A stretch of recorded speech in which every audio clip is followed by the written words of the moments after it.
Hi there.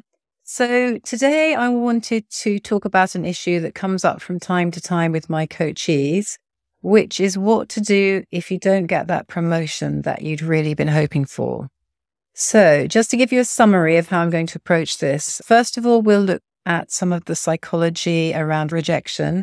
Then I'll talk about the fact that you should prepare to receive good or bad news and how you might go about that. I'll then talk about being strategic in your approach, followed by what to do in the moment when you receive the news, and lastly, how to follow up from that meeting in the short and longer term. So the first thing I should say is that not getting the promotion you were hoping for is, of course, a really, really difficult thing to deal with. It's really likely that you're going to feel hurt, angry, frustrated, betrayed, and many other strong emotions. So the main thing I want to talk about is something that I talk to a lot of my coachees about, which is how can you respond to this emotionally charged event strategically rather than just respond with the emotions that you're feeling. So really easy to say, much, much harder to do in practice. So before we look at what this strategic response might be, let's think a bit about the psychology that might be going on here. So human beings have two basic needs. One's the need for connection, and the other is the need not to be rejected. So if you think back in time when we were evolving as human beings and when we were tribal entities living in small groups out in the wild, what was really important for us was to be part of a community, and we needed both social and physical connection. There have been lots of studies to show how important physical connection is. For example, babies in incubators perform much, much better if they're taken out regularly and given skin-to-skin contact. And many studies are now showing the importance of social connection, both for general well-being, helping with mental health, and even warding off things like Alzheimer's. If we look at rejection as well as connection, clearly being rejected by your tribe would mean certain death if you were left to fend for yourself on your own, particularly at young age. So this need not to be rejected is really deep. It's really, really primal. And not getting that promotion that you were hoping for really is a rejection. It's also likely to feel like a really personal rejection, as you've probably done lots and lots of prep and really put yourself on the line, doing business cases, presentations, doing interviews, probably taking a long time to work through this process. And then after all of that, the answer is no. And for a lot of lawyers, their identity is innately linked to their job and how they're regarded in that role. So this rejection really strikes at the heart of your identity. It's also likely that a lot of lawyers have been high performers throughout their academic career, and they might not have suffered much failure or rejection in their academic life. So that will make this an even greater shock. So what do you do? So let's first talk about preparing to receive the news. So what I'd really recommend is spending a bit of time ahead of getting the news to prepare if things don't go the way that you hope. I know you probably won't want to do this because you're probably hoping that you'll get good news and you probably won't want to think about the worst happening, but I'd really recommend just taking a few minutes out to think how you might respond in each scenario. So I'm going to assume that hopefully you're going to be given this news if it's bad news, face-to-face, in person, or via a video call or a phone call. You're not just going to get a text or an email. It's really likely that if you receive bad news, I'd say probably certain, that some really strong emotions will come up due to all the expectations that have been built up and due to the rejection that I've already talked about. At this point, your emotional limbic brain will take over. All the blood will flow there, and the more rational part of your brain will be left out completely in the cold. So for this reason, there are two things I want you to do. Firstly, in the meeting, when you're given the news, do as little as possible and get out of there. Secondly, ahead of time, reframe the potential bad news. So let's look at reframing. So as I said, it's very likely to feel like a personal rejection. It's likely that you've done all sorts of preparation for this process, very much centered on you and your performance, from preparing business cases to attending courses to doing psychometric tests, and then ultimately interviews. So what I want you to remember is that this really isn't a personal decision. It's not a personal decision, but it's a decision that feels very personal. Someone once said that to me about doing business development and going out and trying to win business. And I found it really helpful in terms of the rejection of not being instructed when you've gone out to look for work. So I want you to repeat that to yourself. It's really likely that a whole host of considerations you won't have thought of will have gone into the decision about whether or not you should be promoted that have very, very little to do with you. So they might be the strength of the market you're operating in, how well your individual team is performing, how well your firm is performing, how many people higher up the chain have or have not retired, influencing how much compensation there is to go around. So many, many different things that have nothing to do with you or how good you are. It's really important to remember this isn't personal. Your firm don't hate you. It's not that they don't value you. They don't think you're rubbish for what you do. And it's really important to also remember that at the end of the day, your firm is just an entity made up of individuals. There's nothing else there. There is no being that is a company or a firm. Just a lot of individuals who all have their own flaws and self-interests. And at the end of the day, as much as you enjoy what you do, hopefully, it is just a job. You haven't been rejected by someone you really love.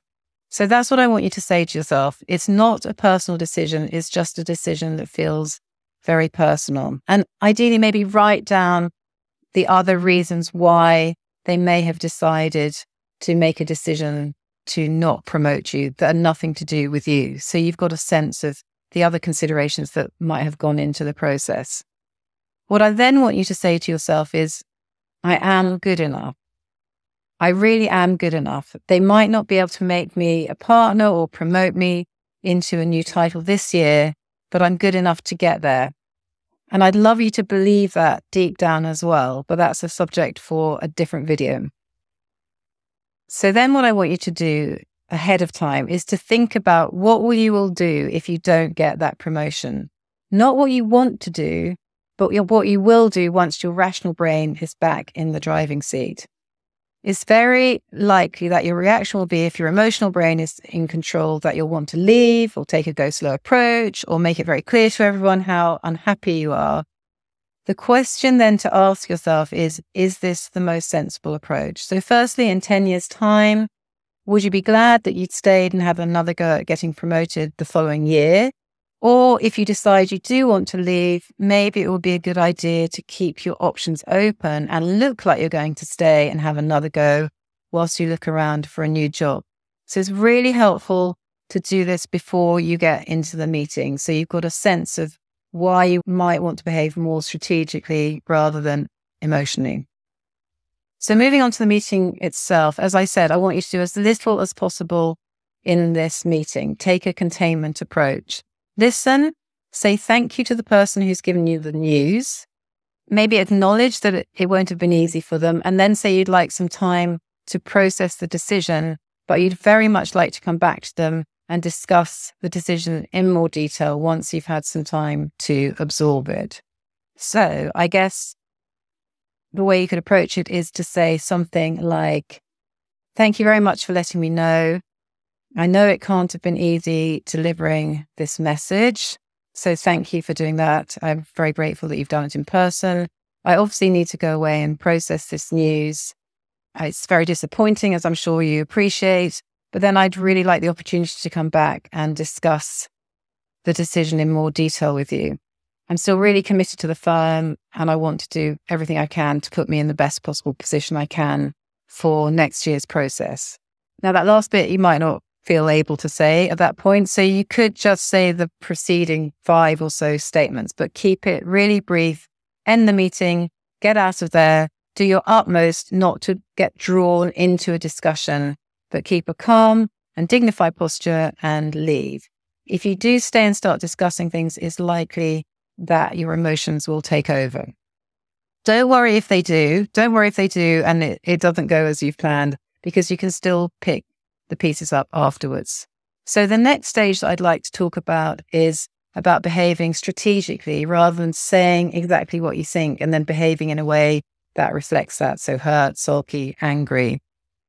what I assume that you want to do is to keep all of your options open and to have the decision makers look at the dignified way you're responding and wondering perhaps, in fact, they made a mistake. What's really interesting is that people set enormous store to how you react when you receive bad news like this. Number one, if you behave well, it makes their life easier and more comfortable, which they're grateful for subconsciously or consciously. But also people see a calm and measured response, and they interpret this as a real sign of maturity and inner confidence. I can't stress how much store people put by the way you react when you've received bad news. I've heard it time and time again. Also have a think not just about how you react with people who are more senior than you and the people who are delivering the news, but also about your composure around the office generally. First of all, if you talk to people about all of the strong, upset emotions that you're feeling, it's likely that you'll spin yourself into a bit of a frenzy.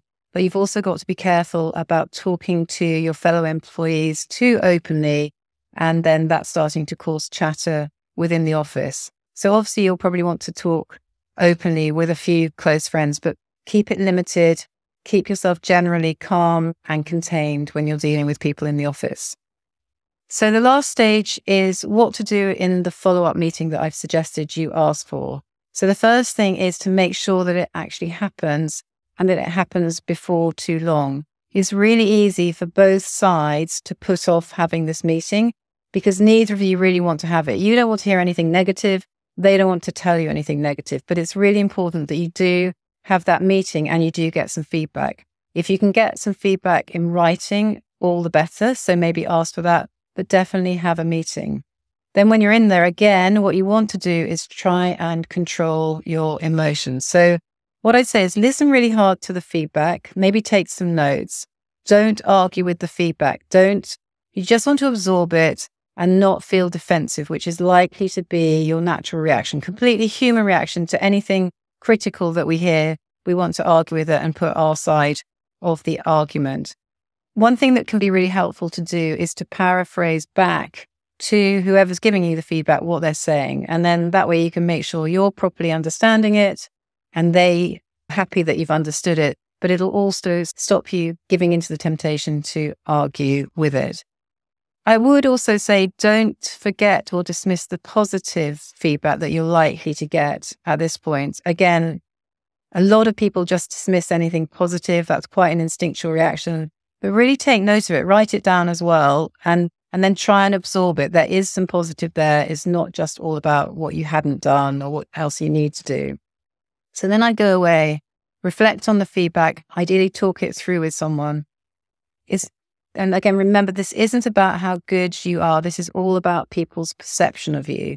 And that could be completely wrong and it could be unfair. And you could choose to reject this perception on that basis. But what I'd recommend is to think again strategically about what could you do to change that perception. So it exists. There's nothing you can do about that.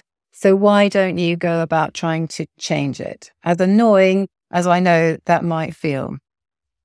The other thing to do in the meeting is to get as specific as possible about any advice they can give you about how to address the feedback or how to be successful next time around. So are there targets you need to meet? Do you need to raise your profile? If so, in what way? With whom?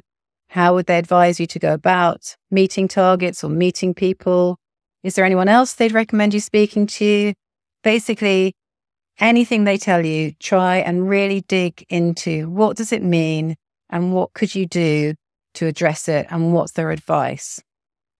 This is also a really great time to ask for resources effectively. You've got some bargaining power at this point because they'll feel bad about having delivered this news and they'll welcome anything they can do, however small, to make it feel better that they're having to deliver this news. So one thing you could do is obviously ask for coaching. I'd clearly recommend that. But you could also ask for someone to mentor you over the next few months or see if there are other people they could introduce you to. Are there specific types of work or projects that would be really helpful for your profile to get involved in? So have a think about anything you'd like to ask for, training programs, any support that you'd like from them or the firm, and ask for it in this meeting. I then always ask if you could have another follow-up meeting in a month or two's time, because what you want to do is to keep this dialogue open, keep getting advice and support. In that way, you'll be binding this person in emotionally to you and your promotion prospects. And you'll also be making it very clear to them that you still want that promotion. Whether in reality you do or not, you want to give the impression that you want to go into the process again next year until you're absolutely certain that isn't what you want. So then I just say, thank you. You really appreciate them taking the time. You've got a good sense or understanding of the feedback. You're 100% committed to working on what they've said. What you want to do is for them to leave that conversation feeling really good about it. So those are my top tips about how to deal with this really difficult time. Try, if you can, to prepare in advance. And remember, it's not personal. You're great. Your career is a long, long career. So maybe think very hard about going for it again next time before you leave.